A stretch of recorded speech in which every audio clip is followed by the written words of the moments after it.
Mesmo antes da invenção de telescópios, os antigos sábios da Índia já sabiam da existência de astros longínquos, como Netuno, Plutão, as luas de Saturno e outras descobertas astronômicas mais recentes. Como poderiam? B.V. Raman, 1912-1998, o mais proeminente astrólogo da contemporaneidade, disse que os grandes sábios Maharishis são colossos intelectuais, imensos como os Himalaias, e qualquer outro intelectual, comparado a eles, se torna um insignificante grão de poeira. Os escritos deixados por eles falam por si próprios. Nos últimos milhares de anos, esses textos têm chamado a atenção dos maiores estudiosos no assunto, sejam eles indianos ou estrangeiros. Os Maharishis obtêm a realização do conhecimento por meio da yoga mística e de árduos procedimentos de austeridade. Quando lemos um livro védico, sentimos plenitude, satisfação, certeza e a dúvida deixa de existir. Chamamos a isso de Vijnana, a realização do conhecimento. O que é interessante notar é que existe uma espécie de perda de memória da civilização humana, né? Ou seja, a civilização humana criou-se uma ideia, né, de que o ser humano veio do macaco, né? Ou seja, existiu uma força espontânea e aí, de repente o macaco criou uma consciência e ficou humano. Então essa é a ideia geral, né? Então, ou seja, tipo, sabe, quando o assunto está acabado, não se discute mais, né? O homem veio do macaco e acabou. Então você, tipo, tem que engolir isso a seco e ficou por isso mesmo. Mas o que acontece é que quando você começa a estudar as coisas da antiguidade, principalmente de milhares de anos atrás, e você vê aquelas obras monolíticas, aquelas pedras gigantescas, construções gigantescas, não, construções que até hoje não conseguem explicar, né? Quando se encontra fazem descobertas arqueológicas e não conseguem explicar, fala que aquilo não existe. É o caso de fazer uma negação completa, por exemplo, de Göbekli Tepe, de Pumapunku, desses lugares que são, até mesmo de Baalbek, tá? Que são construções que são impossíveis, né? Eles chamam de construções que são impossíveis porque não é possível explicar na questão da engenharia, na questão da geometria, na questão da matemática, na questão da arquitetura. É impossível explicar. Por quê?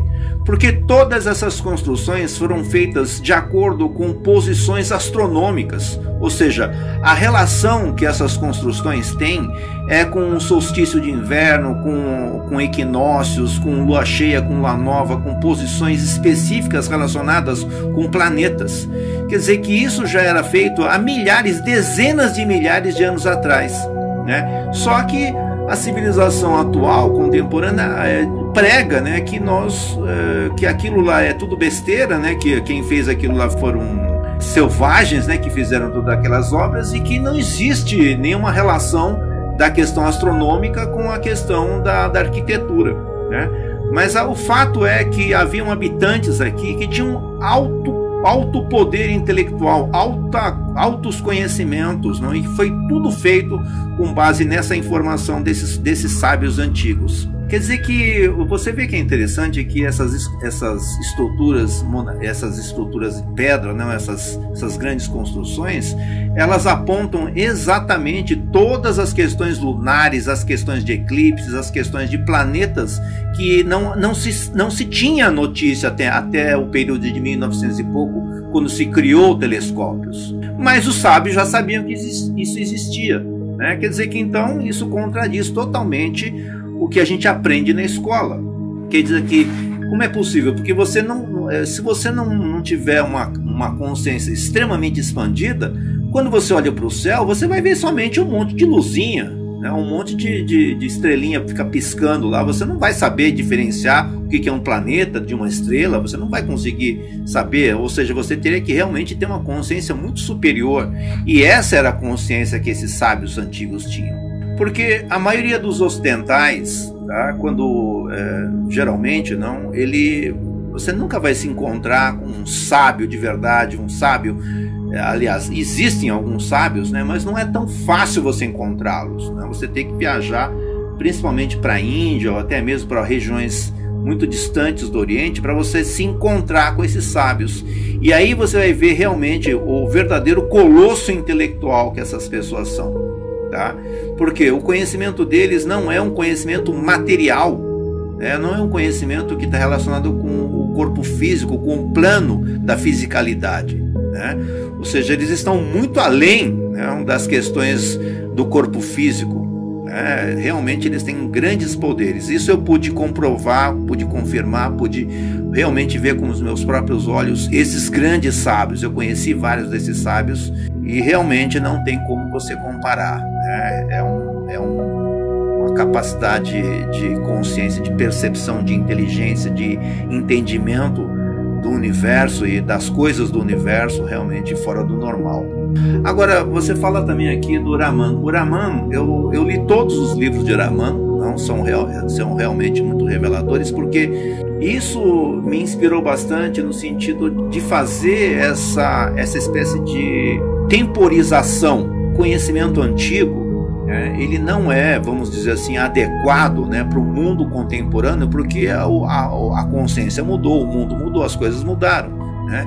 Então é preciso que haja essa espécie de adequação, essa espécie de tradução, né, das coisas da antiguidade para o mundo moderno que a gente está vivendo atualmente. Então Raman, ele fez essa migração, né, do conhecimento, essa adequação do conhecimento antigo para uma visão mais científica, né, para uma visão mais moderna, tá? Então por isso que eu citei ele aqui no livro. Agora, uma coisa também que as pessoas não têm conhecimento é de que todas as grandes universidades do mundo, todas sem exceção, incluindo a USP aqui em São Paulo, têm os seus departamentos de sânscrito, né? Então existem uma enormidade de estudiosos de calibre muito alto que estudam essas escrituras que foram deixadas aqui, né? E que, dependendo da sua concepção, dependendo da sua realidade, né, você pode enxergar essas escrituras como algo, como uma história de carochinha, né, uma lenda, né, uma mitologia, né, uma coisa sem fundamento nenhum, ou você pode ter essa bênção, né, de enxergar esse conhecimento como algo revelador. E se você for por essa segunda via, né, onde você ter realmente uma revelação, é o que vai acontecer com você, tá? Porque, como você citou aqui, quando você recebe esse conhecimento de uma fonte fidedigna, quando eu digo uma fonte fidedigna, quer dizer que essa pessoa que está transferindo esse conhecimento também recebeu de uma outra pessoa que tinha esse conhecimento realizado. E aí sim essa pessoa pode transferir esse conhecimento. E quando você recebe esse conhecimento, não há mais nenhum tipo de dúvida, né? Você tem a clareza total, né? Você não fica mais com nenhum tipo de dúvida, você tem certeza, porque aquilo atinge em cheio o seu coração, tá? Aquilo preenche realmente, esclarece totalmente, né? Então essa é a grande diferença do conhecimento védico com o conhecimento que você adquire nas escolas ou em qualquer outro lugar. Porque esses conhecimentos, eles são obtidos através de yoga mística. Esses sábios, geralmente, quando você se encontra com esses sábios, você vê que eles passam a maior parte do tempo num processo de yoga nidra, né? Ou seja, num processo de meditação muito profunda. Eu escrevi um artigo que vai ser lançado esse mês aqui, que eu explico justamente o que aconteceu na minha adolescência, passando para a fase adulta, quando eu me encontrei com um yogi místico.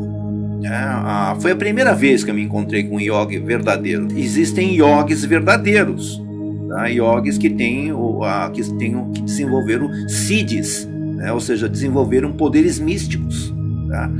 Então encontrei um desses yogis. Depois na Índia também encontrei outros yogis místicos também, encontrei vários yogis místicos.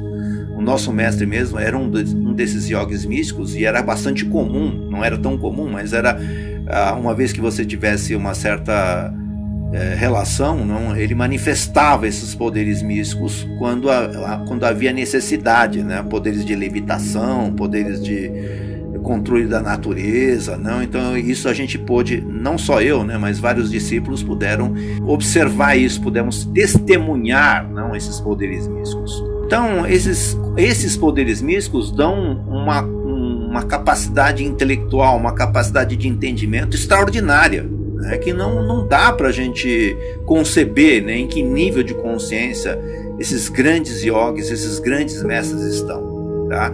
A questão central é que eles estão aqui, como eu estou dizendo sempre aqui para vocês, que o objetivo do conhecimento e dessas pessoas, desses grandes yogis, é nada mais, nada menos do que aliviar o sofrimento da humanidade.